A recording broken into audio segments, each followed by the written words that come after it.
Pregnancy के दौरान अगर आपका भी वेट गिर गया है ना, तो आज मैं आपके साथ ये डिस्कस करना चाहूँगी कि मैंने अपना वेट 1 महीने में कैसे बढ़ाया और मेरा ये वेट इसी महीने क्यों बढ़ा है।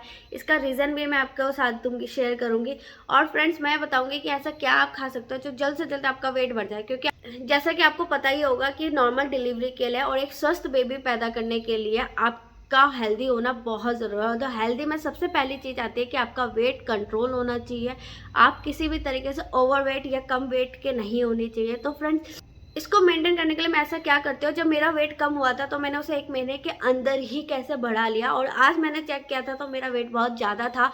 तो मुझे इसके साथ बहुत खुशी हुई। तो आज मैं डिस्कस करूँगी आपके साथ कि अगर आपका वज़न कम है तो आप इसको 1 ही महीने में कैसे बढ़ा सकते हो और अपने नॉर्मल दिनों में कैसे आ सकते हो। Hi friends, I am Santoshi और welcome back to my channel. तो शुरुआत करते हैं कि मेरा जो स्टार्टिंग का वेट था, पहले कितना वेट था और बाद में कितना हो गया। तो फ्रेंड्स, जैसे कि अगर आप मेरी वीडियोस देख रहे हैं तो आपको पता होगा कि मेरा जो वेट था अच्छा खासा, मेरी जो हेल्थ थी वो अच्छी खासी थी, 64 केजी के आसपास। जैसे ही आपकी प्रेगनेंसी कंफर्म होती है ना, तो आपका वेट या तो गिरता है या बढ़ जाता है। तो बहुत सी महिलाओं को स्टार्टिंग में उल्टी वगैरह होती है, तो उनका जितना भी आप वो खाना खाते हैं सब बाहर आ जाता है, तो इसकी वजह से उनका वेट गिरने लग जाता है। और बहुत सी महिलाओं का वेट नहीं करता क्योंकि उनको बाद में आती है। तो ये कंडीशन डिपेंड करती है कि आपकी बॉडी कैसी है। तो फ्रेंड्स, मैं बात करती हूँ अपनी बॉडी के बारे में। तो मेरा जो प्रेगनेंसी से पहले मेरा वेट था वो 64 केजी था, और उसके बाद जो मेरा वेट हो गया वो बिल्कुल 1 महीने में, तो मुझे पता नहीं चला, जैसे 6 वीक या 7th वीक में जब मुझे पता चला कि मैं प्रेग्नेंट हूँ, तो उस दौरान मेरे साथ क्या हुआ कि जैसी मेरी उल्टी वगैरह शुरू हुई, जैसे मुझे कंफर्म हुआ कि हाँ मैं प्रेग्नेंट हूँ, तो मेरे को सिम्टम्स दिखने शुरू हो गए थे। तो मैंने सबसे पहले खाना छोड़ दिया, क्योंकि खाना खाने की मेरी इच्छा ही नहीं करती थी। तो बहुत से लोग ना उल्टी की दवाई ले लेते हैं हॉस्पिटल से, बट मैं हॉस्पिटल बिल्कुल नहीं गई, तो मैं घर पे ही थी। तो मैं बिल्कुल 2 महीने, जो मेरा दूसरा तीसरा महीना था, जो हफ्ता गुजरा है, उसमें मेरा पूरी तरीके से खाना छोड़ दिया था। तो मेरा जो वेट था मात्र 2 महीने में बिल्कुल 6 किलो बिल्कुल कम हो गया था, जिसकी वजह से ना मैं बहुत कमज़ोर हो गई थी, और मेरा जो खून था वो भी कमी हो गया था, जैसा कि मैंने आपको रिपोर्ट में दिखाया। जैसे ही मेरा 4th मंथ स्टार्ट हुआ, तो उसके बाद मैंने अपने आप पे ध्यान देना शुरू किया। तो फ्रेंड्स, स्टार्टिंग में तो मुझे थोड़ी सी प्रॉब्लम्स आई कि हाँ यार, कि मैं क्या खाऊं, कैसे खाऊं, चीज़ें खाऊं।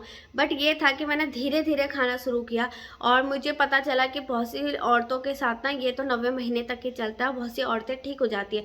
तो फ्रेंड्स, जब मेरे साथ ये सिम्टम्स शुरू हुए तो मुझे स्टार्टिंग में 3 महीने तो बहुत प्रॉब्लम्स हुई, लेकिन जब मेरा 4th मंथ स्टार्ट हुआ तो फिर मुझे लगा कि नहीं, मुझे अपने पे ध्यान देना चाहिए, क्योंकि मेरे 2 बार चेकअप में भी ब्लड बहुत कम था और वेट बिल्कुल भी गेन नहीं हो रहा था। तो मुझे बहुत प्रॉब्लम फेस करनी पड़ी थी, मुझे ना घर पे भी चक्कर आने लगते थे।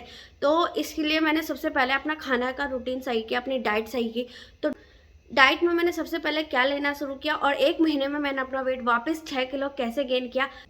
जैसे मेरा 4th मंथ स्टार्ट हुआ, तो मेरे को अपना वेट गेन करने के लिए मैंने सबसे पहले शुरुआत करी खट्टे फलों से। तो खट्टी चीज़ें मैंने सबसे पहले खानी शुरू की, क्योंकि मैंने आपको बताया था कि खट्टा खाने से मैं खाना ज़्यादा मात्रा में खाती थी और मेरा को उल्टी भी नहीं आती थी। तो मैंने सबसे पहले शुरुआत करी खट्टे फलों के साथ, दही ली, खट्टी दही, बिल्कुल खट्टी दही, जिससे मेरा मूड अच्छा हो। छाछ पिया, दही खाई, बिल्कुल जितनी भी मेरे को जितनी मात्रा में मिली मैंने वो सारी चीज़ें खाई। स्टार्टिंग में फटाफट खाती थी, दिन में 1 या 2 बार कोशिश करती थी खाने की। इससे मेरा मूड बहुत अच्छा होता था, मुझे बहुत हेल्प मिलती थी ताकि मैं खाना खा सकूं। तो खाना बिल्कुल नॉर्मली आप तभी खाओगे ना जब आपका मूड भी करेगा। तो जब मूड ही नहीं होगा तो आप खाना कैसे खाओगे। तो सिंपल सी बात है कि फ्रेंड्स, आपका प्रेगनेंसी में मूड बहुत स्विंग करता है, तो आप खाना नहीं खाते। तो खाना खाने के लिए आपको उस चीज़ के लिए तैयार करना पड़ेगा। तो शुरुआत करते हैं खट्टे फलों से। अगर आपका जो मन करता है ना, वो थोड़ा थोड़ा लिक्विड फॉर्म में लो या फिर हल्का सा ड्राई फॉर्म में लो, जो आपको हेल्प करे। मैं कहना चाहूँगी कि आप उसे ड्राई फॉर्म में लो, क्योंकि उसे पचने में टाइम लगता है, वो आपकी बॉडी में अच्छे से ऑब्जर्व भी होता है। लिक्विड फॉर्म में लोगे तो वो टॉयलेट के थ्रू जल्दी से बाहर निकल जाएगा और आपके शरीर में जल्दी से ऑब्जर्व भी नहीं होगा। तो सबसे अच्छा है थोड़ा हार्ड चीज़ें खानी शुरू करो। जैसे कि दही है, वो थोड़ा सा थिक होता है, तो थिक चीज़ें आप खानी शुरू करो। फल हो तो फल का जूस ना पिए। वैसे भी डॉक्टर कहते हैं कि प्रेगनेंसी में जो लिक्विड फूड लेने से अच्छा होता है कि आप उसको हार्ड फॉर्म, जैसे ही वो ओरिजिनल फॉर्म में उसी फॉर्म में खाएं, तो वो आपको हेल्प करता है। दही खट्टे फल खाने के बाद मैंने शुरुआत करी अपने रेगुलर चीज़ें जो मुझे पसंद थी वो चीज़ें खाने के लिए, जैसे कि चावल, थोड़ी सी रोटी, इसे कंबाइन करके मैं थोड़ा थोड़ा खाती थी, जो मुझे हेल्प करता था। धीरे धीरे मैंने फलों के साथ साथ सब्जियां, साग वगैरह खाना शुरू करे, नारियल का पानी पीना शुरू किया। और फ्रेंड्स, मैंने जब नोटिस किया कि मेरा 1 ही महीने में 6 किलो वेट वापस आ गया है, तो मुझे बेहद खुशी हुई। तो ये सबसे बेस्ट तरीका था जो मुझे लगा। मैंने अपने ऊपर यूज़ किया। अब देखते हैं बाकी के 4 महीने मेरे कैसे जाते हैं। तो अब तक तो मेरा वेट वापस आ गया, जो मेरा ओरिजिनल वेट था ना वो तो वापस आ गया। अभी तक मैंने ब्लड टेस्ट नहीं कराया तो मुझे नहीं पता कि मेरे शरीर में कितना खून बना है, लेकिन हाँ मेरा वेट वापस आ गया, तो मुझे इस बात की बेहद खुशी है। तो मेरे को ये वीडियो आपके साथ शेयर करना था। आपको मेरी वीडियो कैसी लगी मुझे कमेंट में ज़रूर बताना। मिलते हैं आपको नई वीडियो में।